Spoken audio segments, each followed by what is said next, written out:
Magandang hapon. Yan po yung board ng tube preamp natin na DIY. Ayan.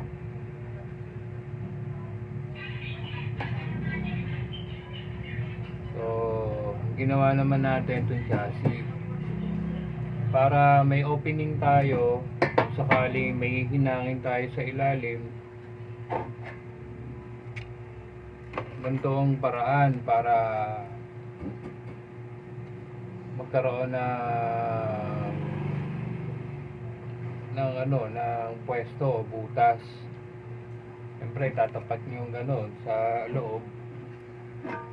Ayan. May mga butas na kasi yan dun para sa stand-off spacer nung PCB. So, i-atras ninyo ng 3/8 mula dun sa butas, i-grinder ninyo. 2mm lang naman ito eh.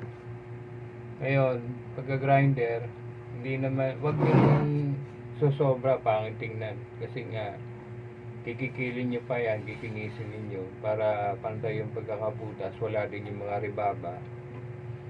So, pagka na medyo kulang doon sa butas yung pagkaka-grinder, gamitan nyo yung lagaring bakal. Sa maputol doon sa dugtungan. Kahit dito lang sa dalawang dulo. Kasi, importante lang naman, maputol yon. Tapos, ayan.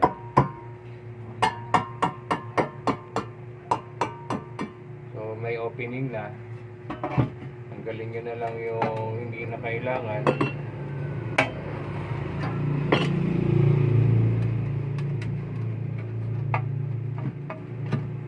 Ayan.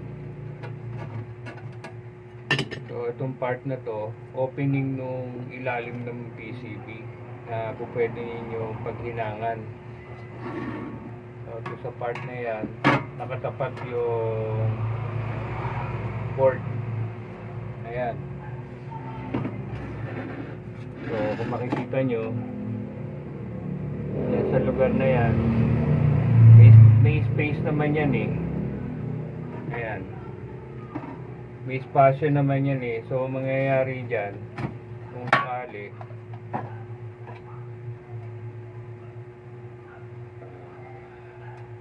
may hihinang nyo yung mga kailangang hinangin. Wiring, input, output, tone section, wiring, filament, high voltage. Yung high voltage kasi connected na yun dun eh. Doon sa kabila. Yung filament na lang. Pero yung filament kasi pwede mo na hinangin eh bago mo isalpak to. Kaya lang yung input at output, hindi na, kung hindi ka gagamit ng connector, yung pinipihit na may screw, ihinang mo dito sa ano para direct na nakahinang doon sa board. Eh ganyan ang gagawin mo para may lugar ka dito para mahinangan mo yung board. Case lang may aberya, madali kang makakapagpalit ng pyesa. Tanggalin mo lang yung takip nito, eh makikita mo na yung ilalim, itataob mo lang yung chassis. Ngayon, ang pantakip naman dito 2mm na aluminum din. Then tatapat mo dito, syempre tatapat mo rin doon sa butas. So bubutasan mo yun, mamartingan mo, saka mo bubutasan yung para sa puting. Yun ang magsisilbing pang hold doon sa takip. Parang yung mga Japan amp na may takip sa ilalim, ganun yung diskarte. Yung puting, yung rubber puting ang nag-hold doon sa takip. Or pwede kang maglagay din ng ibang screw pa-cross para bukod doon sa puting naka-hold na yung takip. Hindi aawang dito sa gilid, dito sa harap, sa likod, sa magkabilang gilid. So mas magandang tingnan dahil nakapit. So itong part na ito, mga may rebaba, ayan, Ikikilin pa yan para magandang tingnan. Then, eto na lang naman ang kailangan nito. Is papadala ko na sa powder coating. Kaya, siguro by Monday, papadala ko na ito na umaga. Kasabay yung ibang mga kailangan ni powder ko. Ayan. Ayan, line stage. 2-3 amp.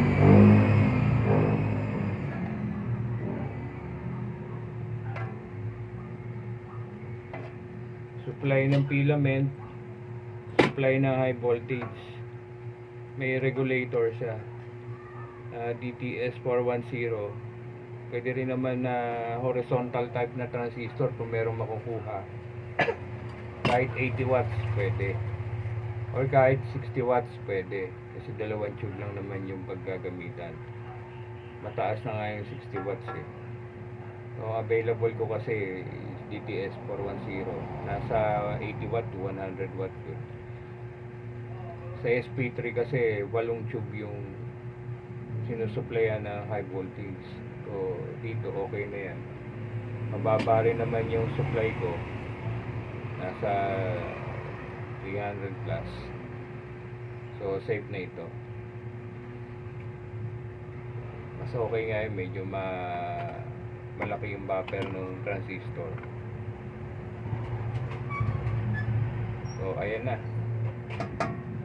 Ayan yan. Kabitan na RCA. Input 3, output 2, IEC plug. Tapos yung power switch, bass, treble, balance, volume, input selector. Ayan. Tapos yung paraan ko ng pagtutupi na paglalagay ng allowance para hindi magtama itong sugpungan na to, ganito. Kasi yung nakaganon medyo delikado, kasi pwedeng masyadong malaki yung hiwalay or masyadong dikit, hindi mo siya mai-eskwala ng maayos. So mas okay sa akin tong ganitong preparation, yung tong paraan ng allowance. Yan. Ito gaya ko to sa SP3, sa ibang mga Contra Johnson, sa ibang chassis. So mas okay sa akin para mas maganda yung pagkakabend. Ganito ang allowance, ang cutting. Yan. Yung sa bending din naman, maganda yung pinagpapabendan ko. Medyo matalim yung pang-bend, yung pagbagsak nila, kaya hindi masyadong mabilog ito. Saktuhan. Kaya kapag naglagay ako ng allowance, tamang-tama eh. Alam ko yung magiging balik. So, mas okay yung ganun. Kaysa doon sa kalbo na yung pinakapambagsak nila. Eh, ang problema nun, bibilog masyado to. Lalaki yung allowance na malaki yung magiging width nito. Or yung magiging yung lapad. Ayan. So, mas okay sa akin yung ganito. Ayan. Pag nalagyan naman ng front panel yan, na cover sa ilalim, cover sa ibabaw, mga RCA, mga labels, maganda na yan tingnan.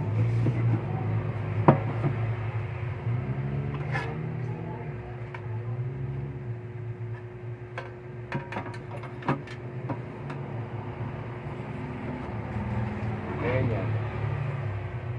Ganyan na magiging salpak ng board niyan. May allowance pa para dun sa tone section, volume control, selector. Talagang dyan nagbibigay ako ng allowance na 1 inch to 1 and 1/8 para malayo siya ng konti dun sa board. Hindi, kasi magkakaroon ng standoff yan, tataas ng konti eh. Kapag tumaas ng konti at sagad ka doon sa likod ng potentiometer, kailangan tanggalin mo to para mailagay mo yung potentiometer, dahil sasagka dito sa board pagka masyadong malapit ka dun sa potentiometer. So So mas okay na bigyan mo ng allowance in case na maglalagay ka o magpapalit ng potentiometer. Madali. Pagtanggal mo sa hinang, sa terminal, maaalis mo agad yung potentiometer. So makakapagpalit ka ng maayos. Ayun. Kahit sa RCA. Pero sa RCA naman, kasi maghihigpit ka dito ng mga nut ng RCA, wala muna ito. Tanggalin mo muna ito. Halimbawa, na powder coat na yan. Yung chassis mo. Lalagyan mo na siya ng mga labels. So, na-spray mo na ng top coat. Yan na yung mga labels sa tuyo na. Lalagay mo yung mga RCA mo.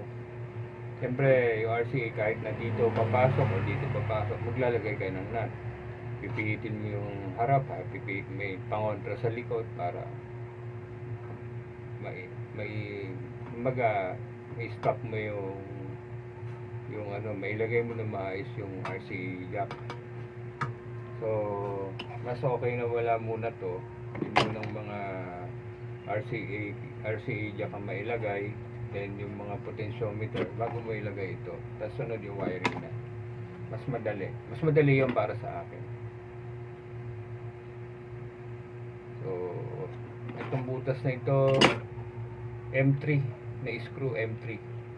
Tapos si stand-off ko mga 10mm na brass. Medyo mahal yung brass, pero mas matibay at magandang tingnan. Actually, walang alog yun, hindi katulad nung plastic o ano, kakaroon ng vibration. So, pigil yung board, hindi mo mabasag yung board kasi FR4 to. Pero mas safe kung brass metal yung gamit mo stand-off. Kahit matagtag siya, mabigla, walang problema. Thank you po.